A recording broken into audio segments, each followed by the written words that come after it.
Does that make sense? We're trying to get to invisible collar. That's the #1 goal. I'm not even thinking about sorcerer until I get to invisible collar. Let me get to invisible collar. Maybe we'll get sorcerer, whatever. Let me hit that invisible. Word invisible. Should I go right to the go-go? It all depends where his arm's at. If his arm, so his arm could be under my arm. I want that arm bar. It could be over, caught over. It all depends where his arm's caught in invisible collar. It's so tight, wherever it's like a freeze frame. His arm got caught here in the right place, here wrong place, here wrong place. Where's that arm? If he puts it on the mat, shit, you go right to sorcerer. You don't have to worry about nothing. He put that hand on the mat for you. All right, so there's a few places his hands could be. 4. 1, under 2, on top 3, and then 4, the perfect spot. What do you do if his hand's in the perfect spot? Relieving the pressure on your neck. You got your shield, your forearm shield, on his neck. If we go to Kung Fu, if we bring the leg over, now the shield is your leg. You got your leg shield. You always need a shield on his neck. You got to get that angle. Your forearm or your leg. Once you Kung Fu and the leg's there, you don't need to keep your forearm on his neck. You got your leg shield. You always got to have a shield on his neck. All right, so if his arm is in the right spot, he's pushing off on my, he's pushing off and relieving pressure here. Now I can't really do anything here. He's preventing me from doing a Kung Fu move because this is the right spot. So what do? It's nice and tight. I'm squeezing my knees together, applying pressure to push his arm this way, right? So what I'm going to do is make him think he's still in invisible collar when he's not. All right? And how do I do that? I unhook and I double bag, and he's still pushing on that forearm. He still thinks he's in invisible collar. He doesn't know. He doesn't have eyes behind his head. And look what I'm going to do. You see that? Now his arm is in the right spot. He was pushing. And also, now he's stuck. Then I would go invisible croc right there because his arm's underneath. This making sense, Connor? I gotta be honest with you, I didn't take these reps. No, but it's making sense. Yeah. You understand, right? Okay. One more time. So I'm going to break him down. He's going to give me a 3 New York. Immediately. We're here. Here. What would I do there? What would I do there? Connor, come here. Tell me. Come over here, Connor. What would I do here? Look where his arm's at.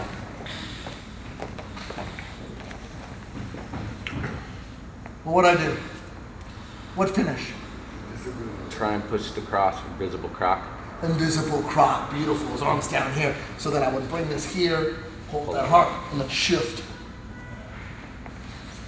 If his arm's here now, what am I going to do? Zombie. Sorcerer, which is a zombie, which what I need is to zombie. So we're here. Now he tries to block it. He's trying to block that to prevent the go-go. And this zombie is so easy. He's not going to be able to stop it. Once we're here, it's over. I'm sitting up. All I got to do is flip this over and it's done.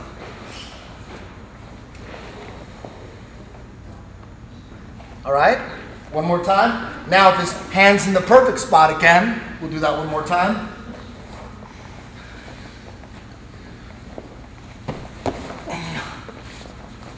Hands in the perfect, yes. He's doing a good job relieving that pressure. So we're gonna do a fake invisible collar. You double bag here, and then look, we're here. You gotta be able to fasten it really quick. And then from here we go invisible croc. If it's up here, we're gonna do sorcerer. Good spot for sorcerer, that arm. That arm is just begging for a zombie. So what's the fake invisible collar? He's got his hand in the perfect spot, relieving the pressure on your forearm. You need to change that. We caught him in invisible collar. Guys see invisible collars coming, and they're already there. That's preventing invisible croc. It's preventing the sorcerer. I mean, I could blast right through it with a go-go, I mean, eventually, but it's not a smooth transition to anything. He's in a good spot right there. Then you get that hand out of the mix. Make sense? So, did you see it? What was the question? Well, what exactly are you doing to get the hand out of the mix? What were you doing? I was watching, but I didn't actually. He doesn't like me. What was that? He doesn't like me. That too.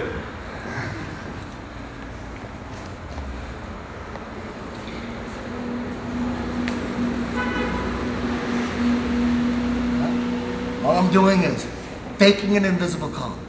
I'm making him think that everything's fine. You're here. Going back to double back. And you're here, see? Gotcha. Get that arm out of the way. Now we're back here. All right, I got it. That's all just clearing the hand. Yeah, we're getting that hand out of the mix. He's pushing, all of a sudden the forearm's not there, and he kept pushing, and then we refasten. You gotta be able to refasten that thing, lightning quick. And you can just look at it. I'm not even holding my legs. He's just here, and there's no legs, so all I gotta do is this, and then wrap up the legs. Does that make sense? Yes. So he's like, oh, whatever. All right, let's go. Gracie veterano, old family first fam. Drop the world to swing that double-edged sword, it works fam. BJJ from GJJ, like Cool Herc gave birth to which a DJ plays. But despite the lineage, I would never be closed-minded. Refuse to see beyond the line, you go blind. Rocker travels a 10th planet, I flow free. I'm welcome on mini-mats, Ye to no B. Though my branch traces roots to the original tree, sprouted from the original seed. Water with blood, sweat, tears, spotlight with sunlight. That tree became a forest, violent judo done right. Then voice dominated them all in one night. And hate song hasn't been beaten in one fight. Flow with the goal, then a hit on and holler note that to continue to win, we must continue to grow. We did it, mama, we did it. We did it for the love of the game. We did it, mama, we did it. I did it for. We did it, mama, we did it. The game will never be the same. We did it, mama, we did it. I did it for. You won a unbeatable, man.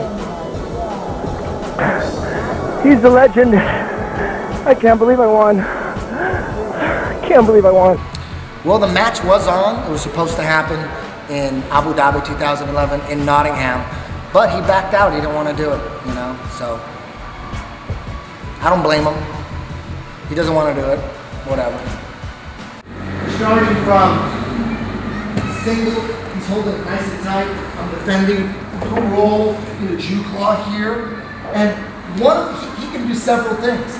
He can roll over his right shoulder, try to escape, roll over your right shoulder, and he gets on top. And if I don't control that roll, he's out. I gotta start a roll. A lot of guys will roll. I'll bail just like that. I'm not gonna battle for that position. I'll roll and try to at least salvage quarter guard. Or he can also do the duck under. He can throw him as hard as he can, then he gets on top. That's a power move. If you're not ready for it, it's a great way just to throw someone. And Scott Haas is doing something similar to that. He's rolling back. There's 3 or 4 things a guy can do from that position. You got to be ready for all of them. And at the very least, get a sweep out of it, end up on top. All right, so we're going to work on countering the duck. If I stay tensed up, it's going to be easy for him to throw me and get on top. So the key to countering that throw is going limp in midair. He goes full blast. I go midair, limp, and spin toward his legs. All right? We're going to spin toward his legs for safety, and then we're also going to spin toward his head for a risky triangle. All right? He rolls me. I'm here, and I see his head right there. I see a triangle. I can be safe and just spin toward his legs, or I'm here. I have a decision to make. Or I can try to go for it all, go for that triangle. I have a choice. I usually just spin towards the legs. I'll take side control. Because if you miss that triangle, scramble, you know, ensues and bam. And you got to start all over. He might be standing up. And all that good position just goes out the door. So, you have a choice. So again, you've got a single on either side. I'm here, he's holding nice and tight. Now we're here. He does a duck under. I go limp, spin towards his legs. Now we're in business.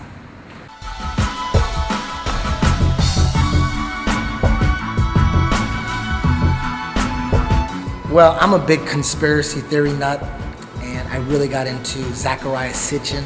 He's an archaeologist who transcribed the ancient Sumerian text, and the ancient Sumerian text were like thousands of tablets that were found in Iraq. Literally thousands of cylinder seals, and even more so, their imprints have been found, and any museum worth its salt has these cylinder seals or their imprints on display. That when transcribed, talk about this 10th planet that's in our solar system, that where a highly advanced civilization lives, and they're like, you know, millions of years ahead of us. And you know, according to the ancient Sumerian text, there is a 10th planet with a highly advanced civilization where we came from.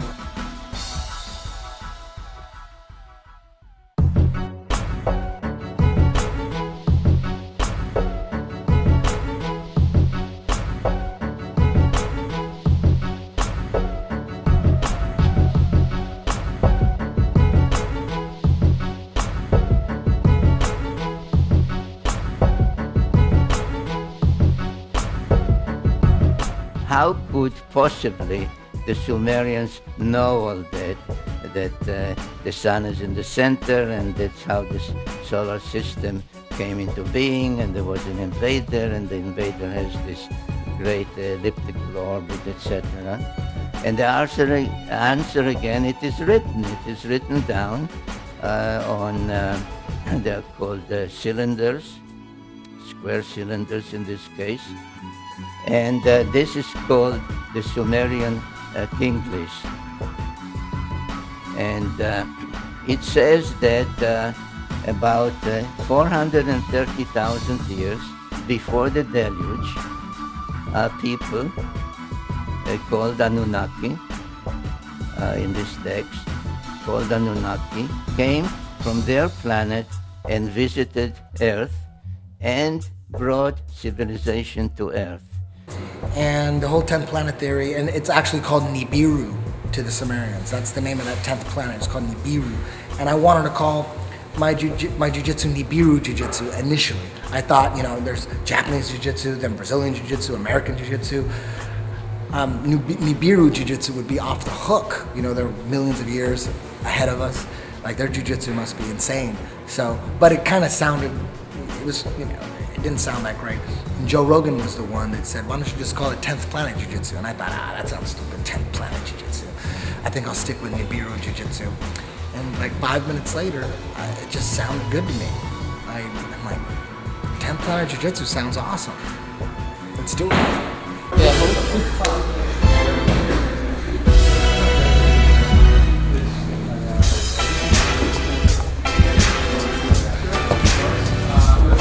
Wrong.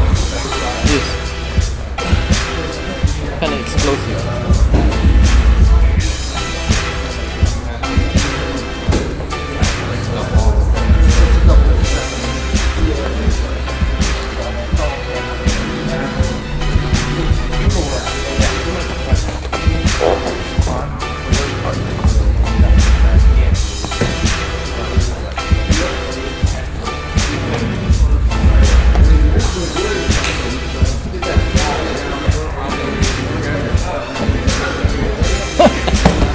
Nice, exactly, yeah.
Alright.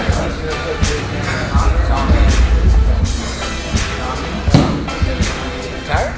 Just the pressure in. What's that? Tired? You want to go one more? All the way out there. Yeah. One more?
That was a crotch breaker.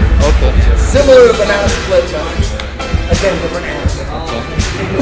He's very, like, you don't know what's coming. Like, he has you in a move, you know he's got you. You try to get out of it, and you can't roll this way, you can't roll that way. You roll one way, he's got you. You can feel his mind working. Well, actually, not even really, it's just natural. It's the cool key. It's natural. Cool key.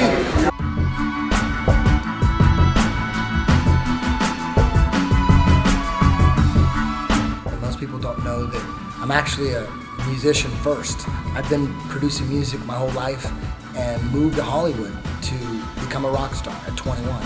I didn't start doing jiu-jitsu till I was 24, and I only started jiu-jitsu just to stay in shape so I wouldn't be a fat rock star.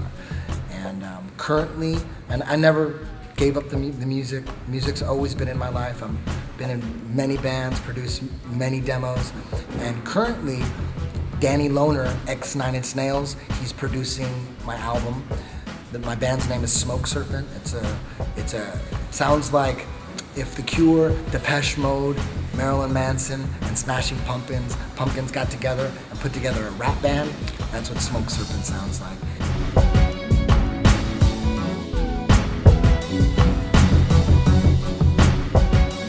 You can catch me every day at 10thplanetjj.com. The message board on that website is called the Nibiru Forum. I'm on the Nibiru Forum every day, 10thplanetjj.com. You can follow me on Twitter at Eddie Bravo, And you can hear my music at reverbnation.com/label/Eddie Bravo Music.